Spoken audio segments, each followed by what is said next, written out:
आप तो एक बिजनेसमैन थे और हाथ से काम करने वाला, जी, मज़दूर भी और सेठ भी। जी।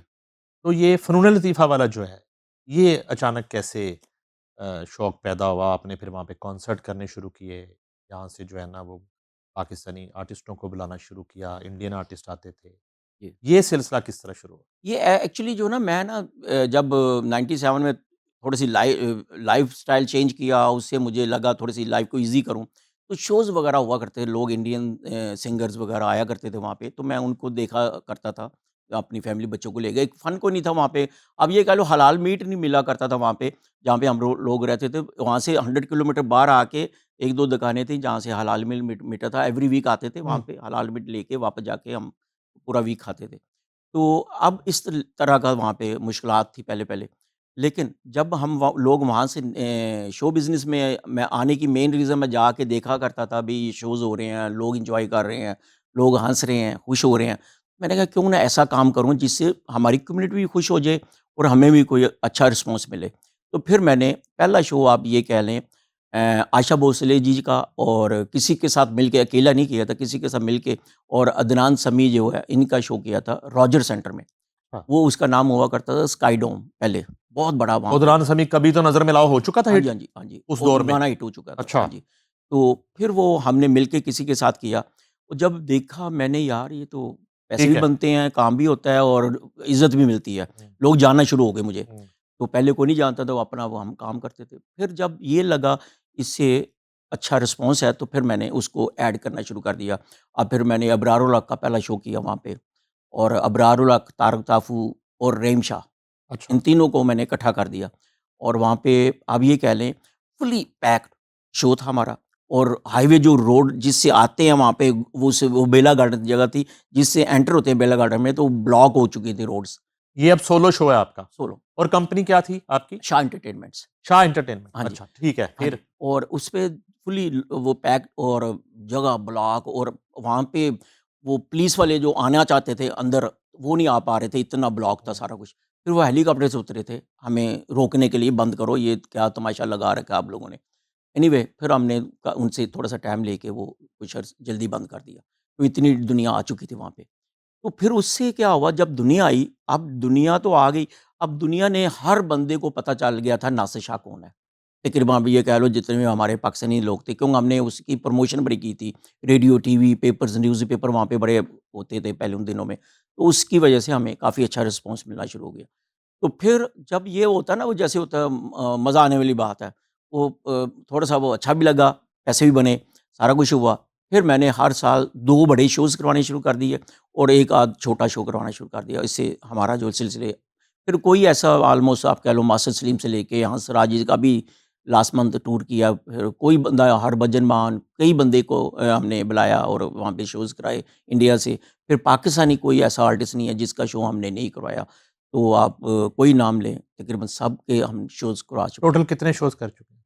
मैं अगर टोटल देखें ना मैं कुछ मेरे ख़्याल अराउंड 300-400 तो श्योर होने चाहिए। उन 300-400। छोटे-बड़े हाँ जी, छोटे-बड़े शोज़ करा के और फिर स्पॉन्सर मैं इतने कर देता हूँ, वो डायरेक्टिंग जो शोज़ होते हैं, उनको भी इतना मैं सपोर्ट करता हूँ। वो बेशक मैं फ्रंट पे नहीं आता लेकिन पीछे रह के मैं उनको पूरा गाइड करता हूँ, बताता हूँ कैसे हो सकता है। आर्टिस्ट के बड़े वीज़े लोग आ चुके हैं, कोई ऐसा बंदा नहीं छोड़ा जिसको हमने नहीं वहाँ पे बुलाया। ताब इकबाल साहब के 32 शोज़ कराए थे हमने।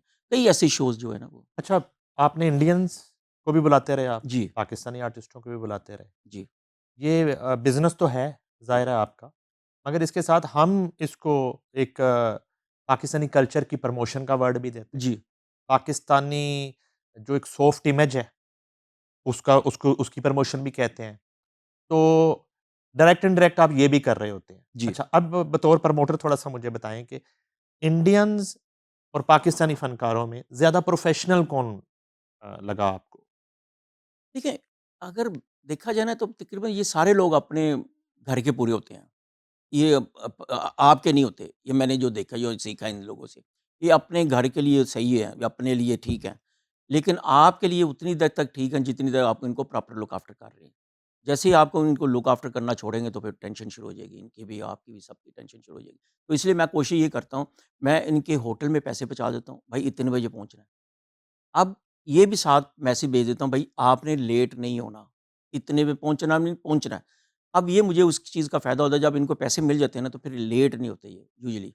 एक आध बंदा ऐसे होता है, वो मैं नाम नहीं लेना चाहूँगा, वो कभी-कभी लेट होते थे।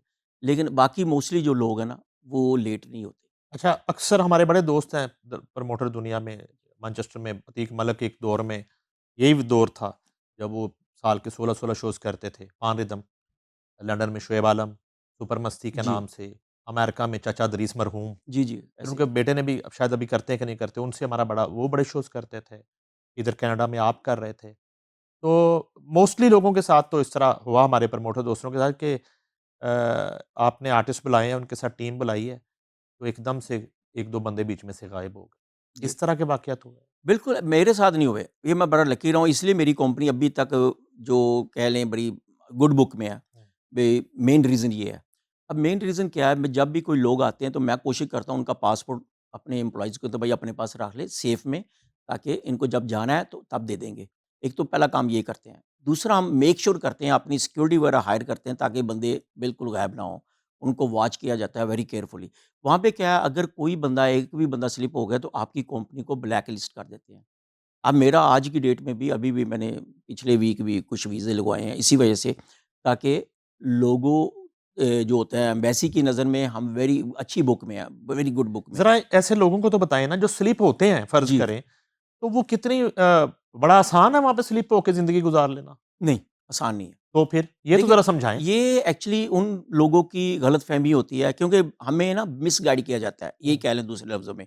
अब कोई भी आया ना, लोगों के ज़हन में आता है अभी, वहाँ से स्पेशली जो आते हैं यूके से, अमेरिका से या टोरंटो, कनाडा से आते हैं, तो लोग ये सोच के जब यहाँ पे आते हैं तो पैसे बड़े स्पेंड करते हैं।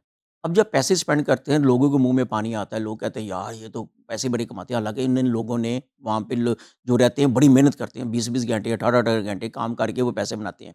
अब यहाँ से लोग जाते हैं, मोस्टली जो लोग होते हैं वो लेज़ी होते हैं। बड़े चंद एक लोग जो होते हैं काम करने वाले होते हैं। अब वो जो लेज़ी होते हैं वो जाके वही सेटअप, वही ईज़ी मनी देखना कोशिश करते हैं, कहीं से कोई अच्छे पैसे मिल जाए, पर मिलते नहीं हैं। अब वो उस वजह से वो डिस्करेज भी होते हैं, उनको काफ़ी उनका दिल भी दुखता है, यार इतना वो तो बड़े पैसे खर्चे, हमें पैसे क्यों नहीं बनते? एक तो ये है। दूसरा, कोई भी अगर यहाँ से सिंगर या कोई अच्छे नाम का बंदा वहाँ पे स्लिप होता है, अब ये कह लें वहाँ पे जो आम सिंगर है वो $300 में शो कराता है।